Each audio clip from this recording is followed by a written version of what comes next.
Brace yourself. In my history in games, there really wasn't much of a place for me in the racing games department. Trust me, I had my favorites, but not many. There were really 3 racing series that remain in my heart to this day: Mario Kart, F-Zero, and Burnout. Helmed by Criterion Games during the 6th generation of consoles, Burnout was a visceral and almost stupidly intense racing game who approached the idea of crashing your car with absurd focus. While I definitely found Burnout 1 and Burnout 2 Point of Impact to be solid racing games, it wasn't until Burnout 3 Takedown that the series was able to move its almost fetishistic approach to crashes beyond a mere novelty. Burnout 3 Takedown was where Criterion was able to fully merge the crashing into the actual gameplay. By rewarding players who take out opponents with Boost, Criterion incentivized racing aggressively. Thanks to a fully accessible control scheme and loose car physics, crashing became a core gameplay mechanic for Burnout. I'm not even speaking about the crash mode, which is admittedly a perverse joy, but the racing itself is heavily dependent on the player racing offensively, or at the very least, contending with opponents that race offensively. However, compared to other racing games like Gran Turismo and Mario Kart, Burnout 3 changed how a racing game could be designed. It didn't operate in the same way its peers did. Burnout 3 wasn't merely designed as a racing game, but an aggressive racing game. It was about going on the offensive, psyching out opponents, and delivering an intense pedal-to-metal punch to your opponents. It was concentrated adrenaline and a truly enjoyable game. Aggressive racing games aren't really anything uncommon. Kart racing games like Mario Kart are all about using items as weapons to throw your opponents for a loop and nab victory. But while Mario Kart was certainly about being on the offensive, it wasn't about driving offensively. While the intention of the game was to cause chaos with items and traps, it wasn't the driving that brought about that chaos.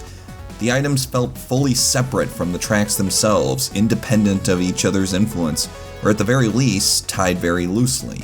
The same items appeared on every single track, so the levels weren't really built around green shells or banana peels. The aggressive items and the actual driving were never inherently linked. At the same time, in comparison to less frenetic racing games like Gran Turismo, Burnout was far more offensive. Gran Turismo didn't focus on being aggressive in the same way Burnout was. At its core, Gran Turismo's tracks were more a test of players' skill and control, not player aggression. There were never apparent track setups where a player was meant to drive like a maniac. It was subdued, and the competitive vibe of Gran Turismo was much more dependent on how well you drove, not how aggressively you drove. Tracks were not built with a ton of dangerous intersections or destructive medians to shove your opponents toward, because Gran Turismo wasn't built for throwing your rivals off in that way. It was more about isolated concentration in your driving and just racing well. With Burnout, however, Criterion intended for players to race aggressively, and they expressed this through not items or weapons, but through the tracks. Burnout 3's stages are cluttered with traffic, dangerous median splits, and plenty of methods to turn your opponent's car into a smoldering wreck. None of this was because of the car's controls or abilities. All of this aggression was built into the level design. Criterion intended for players to shove opponents into walls and through intersections, and the levels are clear proof. The tracks are the weapons. Take, for example, the pillars on the early US tracks. Their narrow length and thin window of bypass makes them extremely dangerous when you're putting pedal to metal. When pillars populate a bustling street, they were, in a way, designed as both obstacles and weapons. Criterion designed the pillars to be immediate things to avoid, but also ways to attack enemies.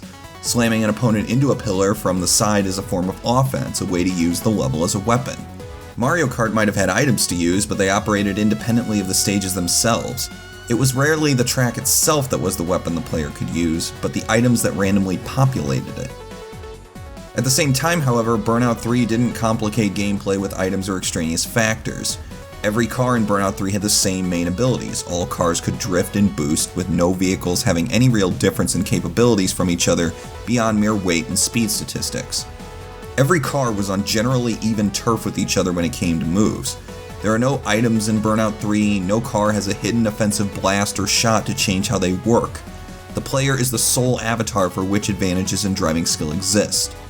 With this in mind, Burnout 3 keeps much of the fundamentals of more traditional racing games, but evolves and diversifies its aggressive gameplay through dynamic level design that is built around aggression. What Criterion did was design different components of the tracks as weaponry, ways to trap your opponent and take them out. While these objects couldn't function without the player driving aggressively, none of the objects could exist outside of their respective levels. The same goes with tight turns, hazardous cross-traffic, and medians that divide the roads in two. Criterion was able to keep the fundamentals of racing games generally untouched, but instead evolved the racing game formula by changing the level design, not the mechanics. The driving itself isn't anything particularly innovative and sticks to the same basic elements of boosting, drifting, and weaving. In essence, Gran Turismo does the exact same thing, just with a slower and less chaotic track design accompanying it. Burnout 3 Takedown didn't accessorize its gameplay with items and tricks, but at the same time it didn't oversimplify its level design.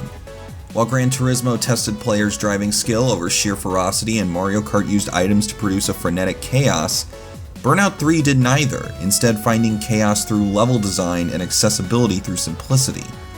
It struck a unique balance by letting the complexity exist through intricate and hazard-laden level design that encouraged players to play with volatility. Pillars became weapons, medians became attacks.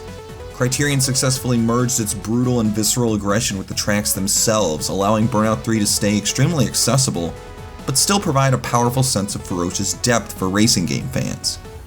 Burnout 3 Takedown, like many great racing games, doesn't revolutionize the core fundamentals of its genre. With core elements that can't really evolve beyond simply getting to the finish line before your rivals, very few racing games can. Instead, it takes the genre in another direction, expressing its creative intensity through its superb level design and letting the tracks provide the sparks, instead of providing complicated, multivariable elements in its structure. Burnout 3 successfully creates aggression-based racing without weighing itself down, and it's a totally natural evolution of a genre that's become so difficult to refresh.